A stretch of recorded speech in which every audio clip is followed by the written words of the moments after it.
বনি ইসরায়েলের 3 লোক সফরে বেরিয়েছে, মরুভূমির সফর, মাঝখানে তুফান। কই যাবে, কই বাঁচবে, দৌড়াদৌড়ি শুরু। দৌড়াতে দৌড়াতে এক পাহাড়ের গুহার ভেতরে আশ্রয় নিয়েছে। গুহা চিনেন তো? পাহাড়ের গুহা। আশ্রয় নেয়ার সাথে সাথেই বৃষ্টির পানির ঝাপটায় পাহাড়ের উপর থেকে বিশাল এক পাথর খণ্ড এসে পাহাড়ের গুহার মুখটা বন্ধ করে দিয়েছে। বন্ধ, অন্ধকার। এরা পড়ছে বিপদে। হায় হায়, বাঁচার জন্য ঢুকলাম, এখন দিই মরণ। ঢুকছিল কি জন্য? এখন মরণ। বিশাল পাথরের খণ্ড এসে গুহার রাস্তাটা বন্ধ করে দিয়েছে। 3 জন গায়ে যত শক্তি ছিল ধাক্কায়ও পাথর সরাইতে পারে না। হায় হায়, অক্সিজেন ভিতরে যা আছে আধা ঘন্টা শেষ হয়ে যাবে। কি করে বাঁচবো? বাঁচার উপায় নাই। চিল্লা ফাল্লা শুরু হয়ে গেল, কান্নাকাটি শুরু। একজন বলে, তোমাদের জীবনে কার কি ন্যাক আমল আছে, যেই ন্যাক আমলটা আল্লাহর ভয়ে করছিল ওইটার ওসিলা দিয়ে দোয়া করে দেখো কিছু হয় কিনা। সুবহানাল্লাহ কোন? এটাই উপায়। একজন হাঁটু গেড়ে চোখের পানি ছাড়া শুরু করছে আর দোয়া শুরু করছে, আল্লাহ আল্লাহুম্মা কানাত লি আবাওয়ান শাইখান কাবীরা।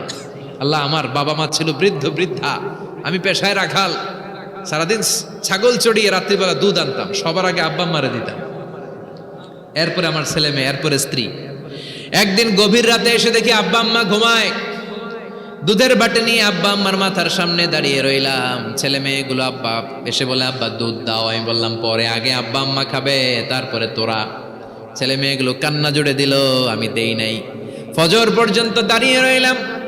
ফজরের আগ দিয়ে আব্বা আম্মা ঘুম থেকে উঠে দেখে তো আমার অবাক, কিরে বাবা দাঁড়িয়ে কেন? বললাম প্রতিদিন দুধ খেয়ে ঘুমাও, আজকে আগে আগে ঘুমিয়েছো, দুধ খাও নাই, তোমাদেরকে আগে দিব বলে দাঁড়িয়ে রইলাম। আল্লাহর ডেকে বলে, আল্লাহ ওই দিন সারা রাত দুধের বাটি নিয়ে মা বাবার শিওরে আমি দাঁড়িয়েছিলাম।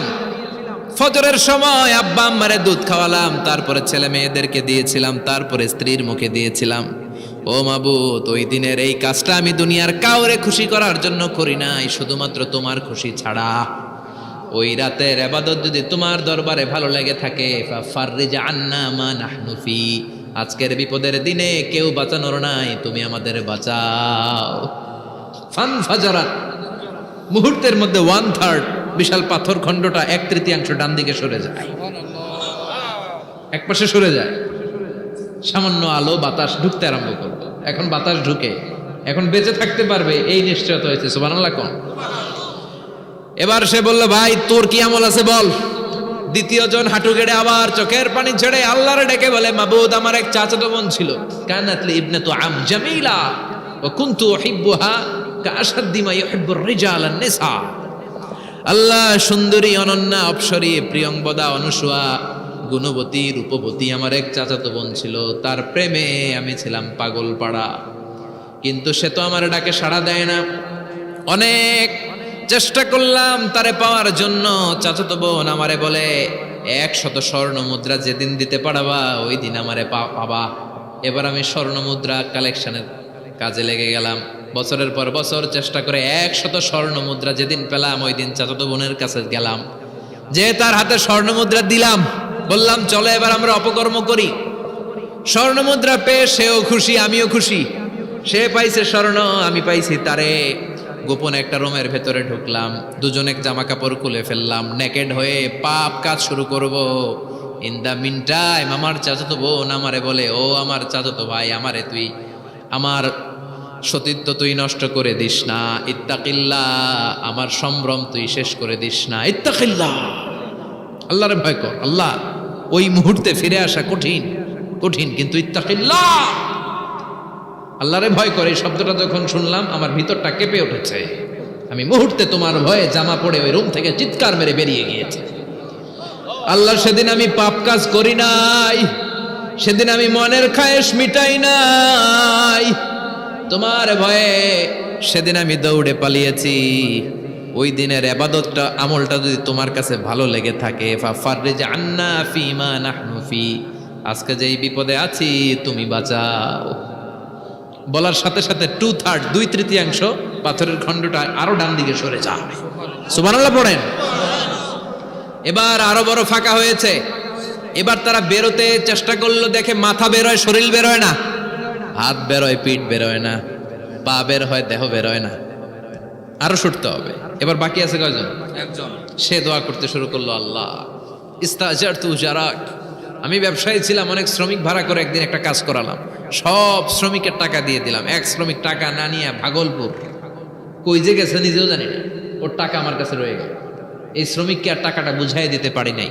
এই টাকা দিয়ে আমি কয়েকটা ছাগল কিনলাম, এই ছাগলগুলো বাচ্চা দিল, ওগুলো বাচ্চা দিল, ওগুলো বাচ্চা দিল, দিতে দিতে বিশাল ছাগলের ডেইরি ফার্ম করে ফেললাম তার ওই টাকা দিয়ে। এক যুগ 12 বছর পরে সে এসে বলে আমার টাকা ফিরায় দাও। আমি বললাম এই যে ছাগলের ডেইরি ফার্ম পুরোটাই তোমার। সে বলে আতাস্তা জি মিন্নি, আমার সাথে ঠাট্টা করো? আমি পাই সামান্য কয়টা টাকা, এক যুগ আগে যেই টাকা পাইতাম ওইটা দিলেই চলবে। আমি বললাম ও শ্রমিক, তোমার টাকা দিয়ে আমি ছাগল কিনে ব্যবসা করেছি, ছাগল বাচ্চা দিয়েছে, বাড়তে বাড়তে বাড়তে বাড়তে আজকের বিশাল এই ডেইরি ফার্ম। এই ডেইরি ফার্মের মালিক আমি নই, তুমি নিয়ে যাও। বলার সাথে সাথে শ্রমিক আনন্দে নাচতে নাচতে ডেইরি ফার্ম নিয়ে যায়। ও আল্লাহ, ওই দিন যদি সে যতটুকু টাকা পাওনা ছিল অতটুকু দিলেই সে খুশি হয়ে যেত। শুধু তোমার খুশির জন্য পুরো ডেইরি ফার্ম আমি তারে দিয়ে দিয়েছিলাম। আল্লাহু আকবার। আল্লাহ, আজকের এই বিপদের দিনে আমার সেদিনের আমলটা যদি তোমার কাছে ভালো লাগে তুমি বাঁচাও। বলতে দেরি, মুহূর্তের মধ্যে বিশাল প্রকাণ্ড পাথর খণ্ডটা অন্যদিকে দৌড়ে চলে যায়। পাহাড়ের গুহা ওপেন, পাথর খণ্ড নাই। আল্লাহর শুকরিয়ার তাকবীর দিতে দিতে 3 জন বের হয়ে যায়। সুবহানাল্লাহ পড়েন। সহিহ বুখারীর বর্ণনা, সহিহ হাদিস। নিজের এমন কোন নেক আমল যদি থাকে যে আমলটা শুধু আল্লাহর জন্য করেছিলাম, ওই নেক আমলের ওসিলা দিয়ে দোয়া করলে দোয়া কবুল করবে কে? করতে রাজি আছেন তো? এরকম অনেক শুনবেন ক্যান্সারে আক্রান্ত, দুরারোগ্য ব্যাধি, বাংলাদেশের চিকিৎসা শেষ, ইন্ডিয়া গেছে, কয় বাঁচবো 3 মাস। কয় মাস? এরপরে 7 বছর বাইসা ছিল। কেমনে বাঁচলো? কেমনে? দোয়া। দোয়ার পাওয়ার আছে না নাই? তবে দোয়াটা দোয়ার মতো হতে হবে। সিনসিয়ার দোয়া ইজ লাইক এ মিসাইল। একনিষ্ঠ দোয়া এটা মিসাইলের মতো। মিসাইল হামলা করলে ইঞ্চি ইঞ্চি যেখানে মিসাইল বোমাটা পড়ার কথা ঠিক ওখানে পড়বে। ড্রোন হামলা করলে ঠিক ওখানে, ব্যালিস্টিক ক্ষেপণাস্ত্র নিক্ষেপ করলে লক্ষ্য বস্তু যেমনি ভিত করে, তেমনি দোয়ার মতো দোয়া করলে মুহূর্তেই দোয়া কবুল হয়ে যায়। আমরা দোয়ার মতো দোয়া করতে জানি না, কেমন করে দোয়া করতে হয় আমাদের জানা নাই, এজন্য দোয়াও কবুল হয় না। চিল্লায় এখন ঠিক কিনা? কিন্তু আল্লাহ ওয়াদা দিয়েছেন উজিবু দাওয়াতাদ দাঈ ইযা, আমার বান্দা দোয়া করলে আমি দোয়া কবুল করি, আমার বান্দা চাওয়া মাত্রই আমি কবুল করে নেই। সুবহানাল্লাহ পড়েন। যত দোয়া আপনি করেছেন সব কবুল, সব, অল অফ ইউর দোয়াজ আর অ্যাকসেপ্টেড, সব কবুল হয়েছে আল্লাহর কসম। অনেকে বলবে হুজুর এটা আবার কি কইলেন, এতক্ষণ তো ভালোই কইতেছিলেন, সব দোয়া আবার কবুল হয় কেমনে? আমি তো জীবনে কত কিছু চাইলাম, কত কিছুই তো পাই নাই। আছে না এরকম? অনেকে অনেক পেরেশান, আফসোস করে হুজুর চাইলাম আল্লাহ দিল না। 4টা মাইয়া, এবার কাবা ধইরা চাই আইছি পোলার কথা, এটাও হয়েছে মাইয়া। আছে না নাই? 5টা ছেলে হয়েছে, মেয়ের জন্য বুকটা হাহাকার। হজে যে আরাফাতের ময়দানে চেয়ে আসলাম, এইবারও হয়েছে আর একটা পোলা। আছে না নাই? কত কিছু চাইলাম, পাইলাম না, হুজুর দিল না আল্লাহ। বলে না আপনার সব দোয়া কবুল, তবে কবুল হওয়ার 3টা সিস্টেম আছে। কয়টা? 3টা। চান্দোলার ভাইয়েরা মনে থাকবে? কয়টা? 3টা। আপনি যত দোয়া করছেন সব কবুল, কারণ আল্লাহর কাছে কিছু চাইলে আল্লাহ ফিরায় দিতে জানে না। আল্লাহ জানেই না কেমনে ফিরায় দিতে হয়। সুবহানাল্লাহ কোন? চাওয়া মাত্রই আল্লাহ বলে অ্যাকসেপ্টেড, যা কবুল, দিব দিব না এটা বলতে জানে না, চাওয়া মাত্রই বলে দিব। 3 সিস্টেম। নাম্বার 1, আপনি আল্লাহর কাছে দোয়া করলেন, চাইলেন, আল্লাহ বলে দিব, বলেই তিনি দিয়ে দেন আর আপনি খুশি হয়ে যান, পেয়ে গেলেন।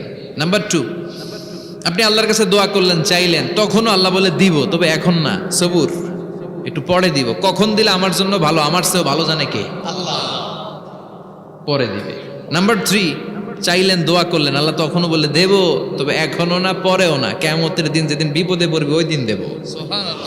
যেদিন তোর বাবা তোরে চিনবে না, তোর মা তোরে চিনবে না, বন্ধু বন্ধুরে চিনবে না, পীর সাহেব মুরিদরে চিনবে না, মুরিদ পীর সাহেবরে চিনবে না, ইমাম সাহেব মুসল্লিরে চিনবে না, মুসল্লি ইমাম সাহেবরে চিনবে না, কেউ কাউরে চিনবে না। ওই কঠিন দিনে তোরে আমি বাঁচাইয়া দেব।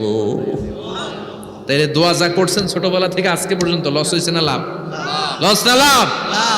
প্রতিদিন শতবার তাওবা ইস্তেগফার পড়তে রাজি আছেন? আল্লাহর জিকির করতে রাজি আছেন তো? আর বেশি বেশি দোয়া করতে রাজি আছেন? সবাই সবার জন্য দোয়া করবো, রাজি আছেন তো? আল্লাহ আমাদের সবাইকে কথাগুলো বুঝার ও আমল করার তৌফিক দান করুক। আমরা পড়ি আমিন।